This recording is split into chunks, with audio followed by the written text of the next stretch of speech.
Salam sejahtera Malaysia, denyut nadi suara rakyat bergema di channel ini. Jangan lupa tekan butang subscribe, like dan share. Malaysia kita punya, cintai Malaysiaku, kita jaga kita.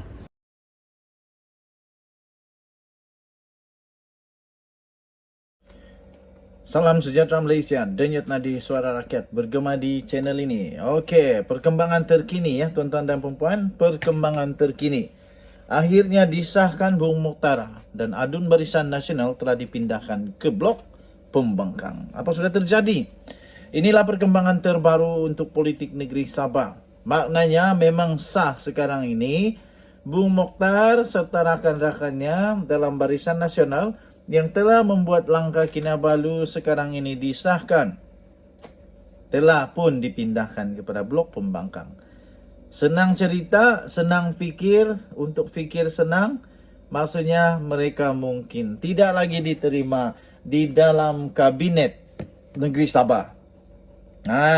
Jadi tuan-tuan dan puan, tempat duduk pengerusi Barisan Nasional Sabah yang juga merangkap Adun Lamang, Bung Mokhtar Radin telah berpindah ke blok pembangkang pada persidangan khas Dewan Undangan Negeri Sabah pada hari ini. Selain timbalan Ketua Menteri Sabah itu, tempat duduk beberapa adun turut berubah berikutan perkembangan semasa politik di negeri Sabah pada ketika ini. Ini termasuklah kerusi daripada Adun Barisan Nasional yang sebelum ini menyandang jawatan menteri dalam kabinet negeri, iaitu Adun Karambunai, Yaakob Khan. Sekarang ini tidak lagi berada di kawasan di kelompok kerajaan, tetapi sudah dipindahkan ke kelompok di blok pembangkang. Kemudian ada lagi adun daripada Sukau, Jafri Arifin. Mereka juga kini berpindah ke blok pembangkang. Bagaimanapun, kedudukan tempat bagi 5 adun Barisan Nasional Sabah yang secara terbuka telah menyatakan masih lagi menyokong memberikan sokongan mereka kepada kepimpinan Ketua Menteri Sabah Haji Jinul dikatakan tetap kekal dan tidak berubah. Malah dua daripada 5 mereka, yaitu Adun Tanjung Keramat, Syahilmi Yahya dan Adun Sindumin Yusuf Yaakob dilaporkan hadir pada persidangan hari ini. Persidangan hari ini menyaksikan 2 rang undang-undang berhubung penyerahan kuasa kawal selia bekalan gas daripada Kerajaan Persekutuan kepada negeri Sabah dan penubuhan bagi Suruhanjaya Tenaga diluluskan tanpa sebarang insiden yang tidak diingini. Walaupun masih lagi belum ada pengumuman rasmi daripada Haji G, penyusunan semula kerusi Bung Mokhtar telah memberikan bayangan bahawa dia akan dipecat daripada menjadi timbalan Ketua Menteri. Bagi wakil Pakatan Harapan pula, kerusi mereka dipindahkan ke blok ke barisan penyokong kerajaan. Kedua-dua, Bung dan Presiden Warisan Muhammad Shafie Apdal berkata, mereka menyokong cadangan Perdana Menteri Anwar Ibrahim untuk pembentukan kerajaan perpaduan di Sabah.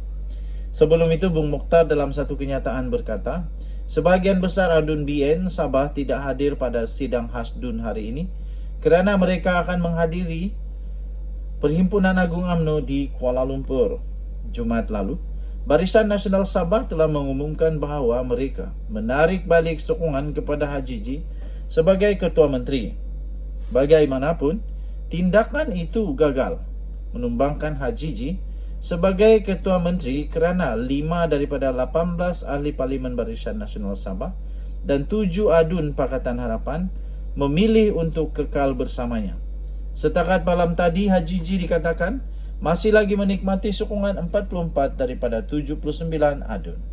Denyut nadi suara rakyat bergema di channel ini. Kita jumpa lagi pada berita akan datang. Bye-bye. Salam sejahtera Malaysia. Belum selesai rupanya kes isu panas kemelut politik negeri Sabah. Ketua Menteri Haji G tidak layak lagi untuk kekal Ketua Menteri. Itu satu dakwaan yang telah pun dikeluarkan baru-baru ini.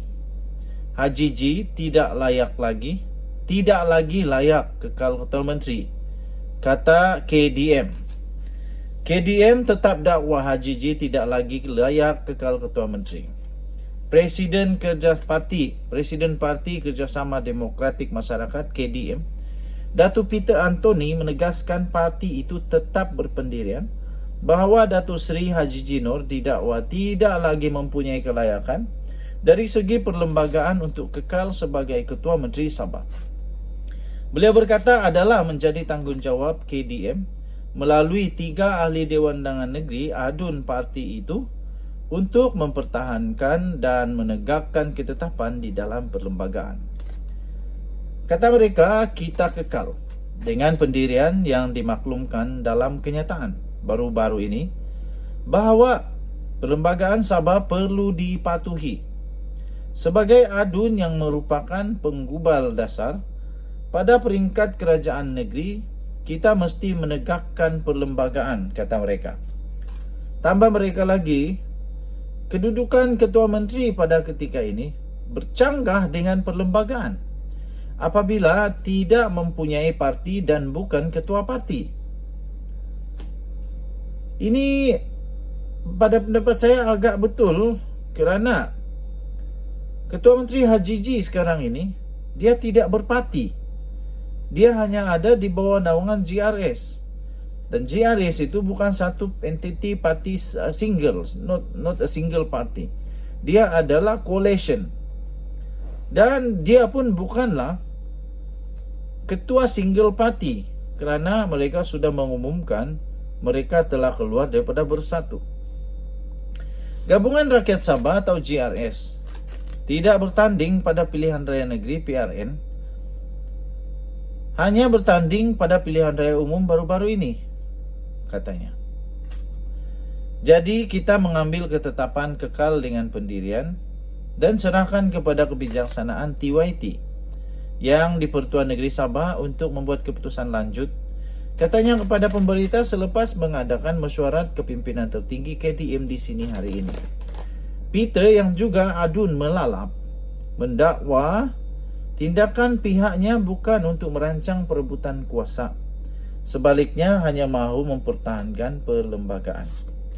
Namun beliau berkata KDM akan akur dengan sebarang keputusan yang bakal dibuat oleh Perdana Menteri Datuk Seri Anwar Ibrahim yang dijadualkan ke Sabah untuk berjumpa dengan ketua-ketua parti bagi menyelesaikan kemelut politik itu. Kata mereka, kita berharap akan ada satu ketetapan agar kestabilan politik berlaku selepas ini, katanya lagi. Okey, jadi tuan-tuan dan puan yang dihormati sekalian, saya suka dengan fakta yang disebut tadi bahawa mereka bukan merebut kuasa tapi untuk mempertahankan perlembagaan. Tetapi banyak rakyat yang hanya melihat ini sebagai satu tindakan merebut kuasa. Berapa kerat sangat rakyat yang faham bahawa ini tindakan untuk mempertahankan perlembagaan. Jadi pada pendapat saya, TYT yang akan membuat keputusan terbaik. Sekiranya TYT melihat setelah diberikan nasihat, perundangan, nasihat, macam-macam lagi, pendapat-pendapat daripada penasihat-penasihat Istana Seri Kinabalu, saya yakin kemelut ini akan selesai tidak lama lagi. Danyat Nadi, Suara Rakyat bergema di channel ini. Bye-bye.